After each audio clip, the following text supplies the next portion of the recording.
আসসালামু আলাইকুম।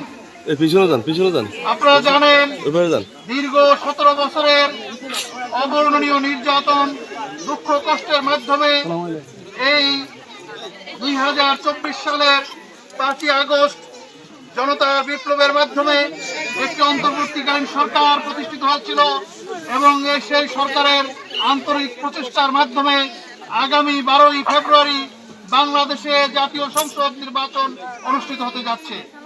প্রিয় ভাই ও বোনেরা, আজকে এই সভায় প্রথমে আমি বিএনপির চেয়ারপারসন, বারবার নির্বাচিত প্রধানমন্ত্রী জননেত্রী বেগম খালেদা জিয়ার রুহের মাগফিরাত কামনা করছি।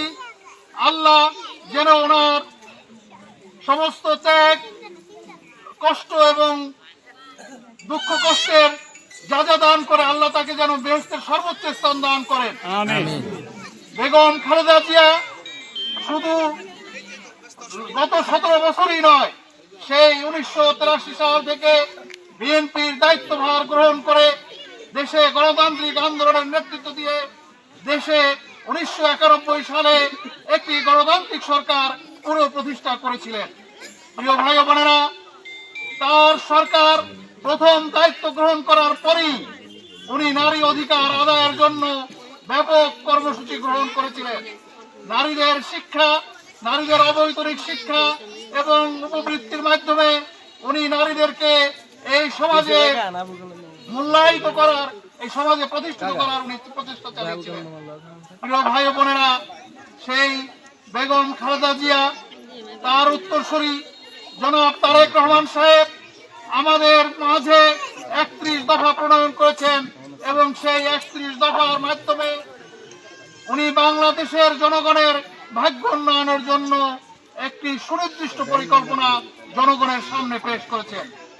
তাই আজকে এই মত বিনিময় সভার মাধ্যমে আপনাদের কাছে উদাত্ত আহ্বান, বেগম খালেদা জিয়ার রেখে যাওয়া আদর্শকে বাস্তবায়ন করতে জনাব তারেক রহমানের 31 দফা কর্মসূচি বাস্তবায়ন করতে, তার হাতকে শক্তিশালী করতে তাদের উত্তরসূরি এই এলাকার মাটি ও মানুষের নেতা জনাব এবিএম আশরাফ উদ্দিন নিজানের হাতকে আপনারা শক্তিশালী করবেন। প্রিয় ভাই ও বোনেরা, আগামী 12ই ফেব্রুয়ারি নির্বাচনে যদি জননেতা জনাব এবিএম আশরাফ উদ্দিন নিজাম সাহেব আপনাদের সমর্থন, আপনাদের ভালোবাসা, আপনাদের দোয়ার মাধ্যমে উনি অধিষ্ঠিত হন, ইনশাআল্লাহ জনাব তারেক রহমানের 31 দফা কর্মসূচি, সেই 31 দফা কর্মসূচি বাস্তবায়নের মাধ্যমে এই এলাকার মাটি ও মানুষের ভাগ্য উন্নয়ন করবেন জনাব মিজান সাহেব। জনাব মিজান সাহেব অত্যন্ত পরিচিত নেতা।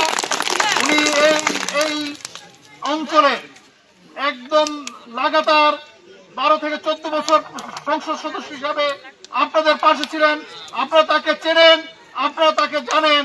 ওনার মতো একজন সৎ লোক, অভিজ্ঞ লোক, ন্যায়নিষ্ঠ লোক যদি আপনাদের সমর্থনে আবারও আপনাদের খেদমত করার সুযোগ পান, ইনশাআল্লাহ এই এলাকার সমস্যার সমাধান, এই এলাকার গণমানুষের ভাগ্য উন্নয়ন হবে। এবং ওনার যে প্রতিশ্রুতি উনি করেছিলেন সেই 2000 সালে যে মামলা হামলা মুক্ত রামগতি, সেটি আপনারা ওনার ক্ষমতায় যে 5 বছর ছিলেন সেই 5 বছর আপনারা দেখেছেন। পরবর্তীতে উনি 7 বছর বিরোধী দলে ছিলেন। তারপরও উনি শুধু বিরোধী দলে এমপি থাকা অবস্থায় নয়, এমপি ছাড়াও যে গত 17 বছর উনি আপনাদের পাশে ছিলেন, আপনাদের সুখে দুঃখে ছিলেন। উনি আপনাদের ভাই, আপনাদের সন্তান। আপনারা ওনার হাতকে শক্তিশালী করবেন এই প্রত্যাশা রেখে আমার সংক্ষিপ্ত বক্তব্য এখানে শেষ করছি। আসসালামু আলাইকুম ওয়া রাহমাতুল্লাহ।